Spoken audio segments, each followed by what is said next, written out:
বিয়ে বাড়ি যাও তো সেজে গুজে যাও। বিয়ে বাড়ি যাওয়ার সময় অনেক তারা, ঘরে গিরিধারী গোপাল আছে, প্রণাম করে যাওয়ার কথা মনে থাকে কি? জানিয়ে যাওয়ার কথা মনে থাকে? ভুলে যা। বিয়ে বাড়ি যাওয়ার যত তারা, তার থেকে অনেক বেশি তারা থাকে বাড়ির যদি কোনো ব্যক্তি অসুস্থ হয় বা দুর্ঘটনা ঘটে হসপিটালে যাওয়া।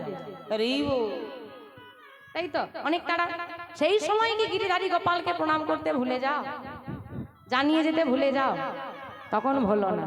তাহলে ব্যাপারটা তারার নয়, ব্যাপারটা হলো প্রয়োজনে। গোবিন্দ আমাদের প্রিয়জন নয়, গোবিন্দই আমাদের প্রয়োজন। বিপদের সময় হরি হরি, বিপদ বুড়ালে তোমায় নাহি চিনি। মাগো, আমরা ভগবানকে ভালোবাসি না, সে আমাদের প্রিয়জন নয়, আমাদের মনের মানুষ নয়, তাকে সুখ দুঃখে আমরা মনে রাখি না।